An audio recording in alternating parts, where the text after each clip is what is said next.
the man of the hour comes up, right? Jac Caglianone comes up in that second inning, leading off, facing Jacob Latz. It's facing a lefty. And this is where some of the development for Jack has come and what he's needed to work on. And I think this first pitch was kind of emblematic of that, or this first at bat. What we've seen a lot early on in his big league career has been kind of a very standard sort of pitching procedure, especially with young guys. They're just trying to bust him in with hard, fastballs and sinkers in, to see if he can get around on it, and then, get ahead on him with that. And then it's just flip breaking balls away, or flip breaking balls away early to see if he'll chase and expand. And then you have everything kind of, there for you at your disposal, because he's already shown he'll expand in this at bat. First pitch from Jacob Latz, fastball away, spits on it. Second pitch was that breaking ball that I talked about, that early count breaking ball that he'll sometimes see, flips it away. And he spits on it. And not like it was a clean take. He was ready to go, but held up, having strong forearms, does that. Fouls off a high fastball, swings through another fastball, so it's 2-2. And Jacob Latz goes for the strikeout, right? Like, hey, I'm gonna elevate here and either get into swing and miss, foul it away, and then probably go back breaking ball punch out is what he's thinking. Instead, he throws a fastball about shoulder, almost neck high on Caglianone, and he barrels it, and it's a homer. So you see kind of the Jekyll and Hyde of Jac Caglianone here. Like, yeah, he chased it, but he still hit a homer. Like, it's crazy. And that's why I've talked about it before, that it kind of flippantly talking about how the chase doesn't bother me as much, like some of the chase stuff. And I guess I should explain that a little further. So what I mean is, and Matt Contreras talked about it, I think JJ and other people have talked about, like, he is such a unique, like, body type. His arms are so long that he can chase and get away with it in a lot of spots. Like, it almost kind of mirrors like Vlad Sr. in a way, like where Vladimir Guerrero Sr. could hit anything, no matter where it was, because his arms were so long and he could just get the barrel to it. He just had this innate ability to find the baseball with the center, with the sweet spot of the bat. Cags has that same sort of thing. Like, you can throw that pitch up there, he'll still find a way to hit it. Like, I've watched him take a ball that's, I don't know, that far off the plate away and serve it down the left field line like 105 miles an hour.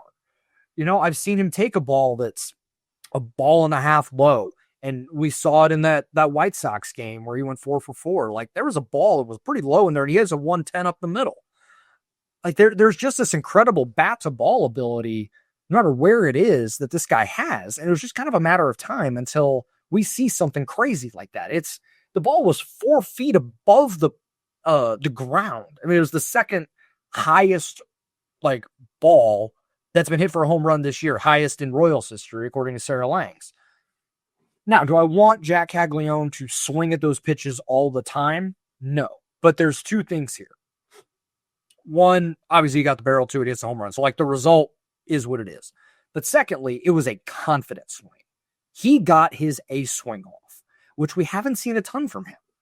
Or like the ace swing has kind of been a single, or it's a hard hit ground ball. But we saw him get an ace swing off and hit a homer, and I think he needed that, right? Like, he needed to see one go over the fence. Who knows if he's gone 14 games at any point in his career without a homer. Going back to probably the Little League, right? And he admitted, like, you try not to think about it, but yeah, like, it starts to wear on you. Like, when you are a guy that not relies on power, but it is a major part of your arsenal, and it's not happening for you, like, I would imagine he's pressing a little bit. We saw some of that. And just trying to make it happen. Just, I'm going to swing and just maybe I barrel it and it's going to go out by accident. That's kind of what happened here. And you could see, like, he gave a big fist pump and smiling, like he knew he needed it. It's a weight off his shoulders. And this is where I think Jack could really break out. Like, he gets that first one out of the way. It's like, oh, thank God. All right, I got one. Now let's go. Later in the game, and I'll get to Michael Wacha here in a minute. I want to stay on Jack here. this is the other part of it. And he did this a lot in the minor leagues. And this is something pitchers I think are going to learn pretty quickly. When Jac's hot and when he's feeling it a little bit, you can't flip breaking balls, get me over breaking balls early. Yeah, he sure looked like he was sitting on it. He probably was. I mean, it was kind of an A swing, 100%, because he hit a 440 feet. Like, even his B swings go like 410. But dudes are going to learn, like, when he's hot and when he's feeling himself a little bit, you can't just flip breaking balls over like that because he'll smoke it. And sure, he may have been sitting on it, but still, like, that's obviously having a good game plan. But that's also a spot where, again, he gets his A swing, a confident A swing. Once he starts playing with confidence, guys, it's going to be special to see what he can do. Once he really gets going. And this might be the game that gets him going. We'll see what he's able to do in San Diego. That's a good pitching staff over there, so we'll see what they have. But, I mean, incredibly impressive. We knew that he had this in him. I talked about, like, he's going to hit a home run 440 soon, and it's going to be awesome, and that's exactly what he did. And he hit 2 of them in the same game. Fourth Royal ever to do that, first since 1999 for a guy's first 2 home runs to be in the same game. An incredibly impressive performance. The only knock today was he flubbed a ball in right field, but that's really the first miscue for a guy that's played probably 25 games out there total in his career. Yeah, I was hoping for a breakout game. This was a breakout game. Yeah.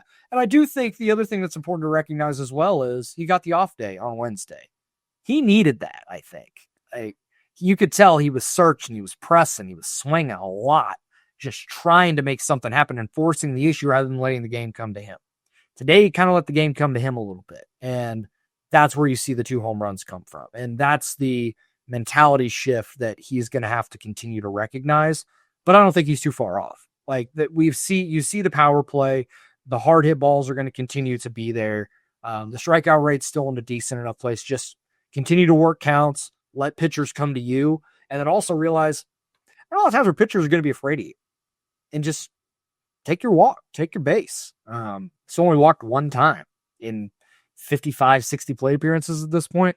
Like to see that number come up a little bit as well. But obviously, if you can do damage on a pitch at your neck, like, swing, man, I guess. Like, that's just what it is.